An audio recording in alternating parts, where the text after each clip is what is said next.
Allahabad university ने अपना cut off list जारी कर दिया। जी हां प्यारे बच्चों, आप सभी लोग परेशान थे कि सर इलाहाबाद यूनिवर्सिटी कब अपना कट ऑफ लिस्ट जारी करेगा। तो बीए बीएड आपको पता होगा कि इलाहाबाद यूनिवर्सिटी में सिर्फ और सिर्फ बीए बीएड है, और बीए बीएड के लिए फाइनली जो आपका कट ऑफ लिस्ट जारी हो चुका है। और नेक्स्ट आपका स्टेप क्या होना चाहिए, कैसे आपको वहां पे एडमिशन मिलेंगे, क्या कट ऑफ गई है, किस तरह से पेमेंट करने हैं और कब तक आप पेमेंट कर सकते हैं, इसको डिटेल में हम लोग जानने वाले हैं। उससे पहले आप सभी को बता दें कि आज जो बच्चे आप सभी को इसी चैनल पे रात को 8 बजे आप सभी को लाइव जुड़ने हैं, यानी शाम को 8 बजे आप सभी को लाइव आना है। जितने बच्चे ऐसे होंगे जो 2027 के लिए जुड़ना चाहते होंगे, या फिर आप में से बहुत सारे ऐसे बच्चे होंगे, अब सिंपल सी बात है, अगर आपका एडमिशन हो रहा है तो भैया आप अपने जूनियर्स को मोटिवेट करने के लिए आप सभी लोग लाइव जरूर से जरूर आना। कितने बजे आना भाई, तो 8 बजे आना है इसी चैनल पे आप सभी लोग को, ठीक है। जिसका एडमिशन हो चुका है वो लोग भी आइएगा, और जिसका नहीं हुआ है वो लोग तो आएंगे, सिंपल सी बात है यहाँ पे, ठीक है।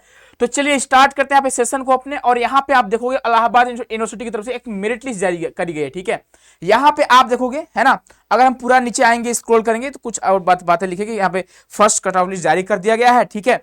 उसके बाद नेक्स्ट जब आगे बढ़ोगे यहाँ पे तो कुछ चीजें आप देखो आपके लिए इंपोर्टेंट क्या है। यहाँ पे अब यहाँ पे आओगे तो उम्मीदवारों को सूचित किया जाता है कि वे काउंसलिंग की मेरिट सूची या सीट आवंटन और शुल्क जमा करने के लिए आपको करना क्या है, यह जो वेबसाइट है इस वेबसाइट पर आपको क्लिक करना है और क्लिक करके लॉगिन करनी है। और लॉगिन करने के बाद आपको पेमेंट का ऑप्शन शो करेगा, वहां पर जाकर आपको पेमेंट करके सीट को फिक्स करने हैं। कब तक करना है, किसको करना है, किसको भी लिंक आया होगा पेमेंट का, उसके बारे में बात करने वाले हैं। तो प्यारे बच्चों, आप सभी लोग परेशान थे इसको लेकर कि यहाँ पे जो मेरिट लिस्ट तैयार करी गई है वो किस बेसिस पे करी गई है। तो यहाँ पे आपका हिंदी का और इंग्लिश का दोनों का लैंग्वेज आपका स्कोर जोड़ा गया है, ठीक है। अगर मान लीजिए किसी बच्चे ने हिंदी के साथ हिंदी जनसंचार तंत्र लिया था तो उसका मार्क्स ऐड नहीं करा गया है, ठीक है।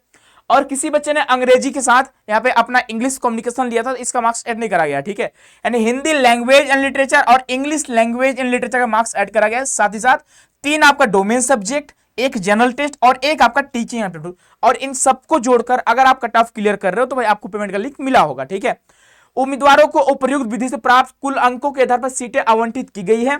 जिन उम्मीदवारों को सीट आवंटित की गई है उन्हें निर्धारित समयावधि के भीतर प्रवेश शुल्क जमा करना अनिवार्य है, ठीक है। यानी जिन बच्चों को यहाँ पे भाई देखो, जिन बच्चों को सीट आवंटित करे, अगर आपको सीट अलॉट करे गए हैं तो आपको जो इनका टाइम दिया गया है, जो शेड्यूल दिया गया है, उसके अंदर में आपको पेमेंट करना होगा, ठीक है। अब देखो यहाँ पे आप देख पा रहे होंगे प्रवेश एवं विषय आवंटन एनसीईटी 2026 इनको लिखना था, 5 लिख दिया, ठीक है, कोई बात नहीं। तो उनके मेरिट के आधार पर आपको सिलेक्शन यहाँ पे होने वाले हैं। अब देखो यहाँ पे आपको दिख रहा है कट ऑफ लिस्ट, ठीक है। यहाँ पे आप देखोगे सिर्फ 2 ही कैटेगरी आपको शो कर रहा है, एक आपका अनरिजर्व और एक आपका एसटी कैटेगरी यहाँ पे शो कर रहा होगा, ठीक है। अनरिजर्व में जो बच्चे ओबीसी होंगे, ईडब्ल्यूएस वाले हो गए, एससी वाले हो गए, यानी हर कैटेगरी वाले बच्चे यहाँ पे अनरिजर्व में आ जाएंगे, ठीक है। एसटी में भाई देख लो, एसटी का कट ऑफ कितना गया है, 259 एंड एबव। और अगर बात करते हैं ओबीसी, ईडब्ल्यूएस, एससी की बात करते हैं, चाहे बॉयज हो चाहे यहाँ पे गर्ल्स हो, ठीक है, 369 एंड एबव, यानी अगर 369 से आपका हाई ज्यादा मतलब मार्क्स है तो आपको सीट यहाँ पे बच्चे अलॉट करा गया होगा, ठीक है। आपका देखो भाई प्रारंभ तिथि समय 25 जुलाई है, लेकिन पेमेंट करने का जो लास्ट डेट है आपका 27 जुलाई को शाम को 9 बजे तक आप पेमेंट कर सकते हैं, ठीक है। वैसे 8:59 लिखा है, यहाँ पे एम पीएम नहीं लिखा है, सॉरी प्रातः ही है, सॉरी सुबह का ही ध्यान रखिएगा आप लोग, प्रातः लिखा हुआ है, सुबह लिखा मॉर्निंग, ठीक है। तो अभी आप जाओ लॉगिन करो, देखो भाई आपको सीट अलॉट करे गए हैं कि नहीं करे गए हैं, ठीक है। अन्यथा हो सकता है आपको सीट अलॉट करे गए फिर भी आपको एडमिशन नहीं मिल पाएंगे, ठीक है।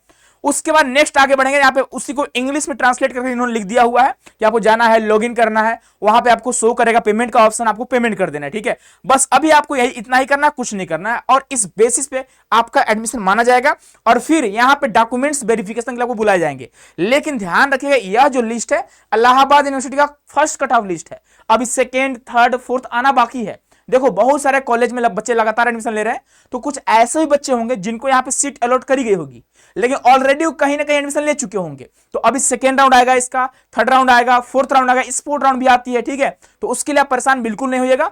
बाकी बच्चे ये आपका फाइनली आप देखोगे इलाहाबाद की तरफ से आप सभी के लिए अपडेट आ चुका है। अब रही बात, बहुत सारे बच्चे ड्यू को लेकर परेशान है, तो ड्यू के लिए बेटा थोड़ा आप लोग वेट कर लो, बहुत जल्द आपको ड्यू का भी नोटिफिकेशन यहाँ पे देखने को मिलेंगे, ठीक है। और यह भाई आप सभी लोग शाम को 8 बजे आना बिल्कुल नहीं भूलिएगा।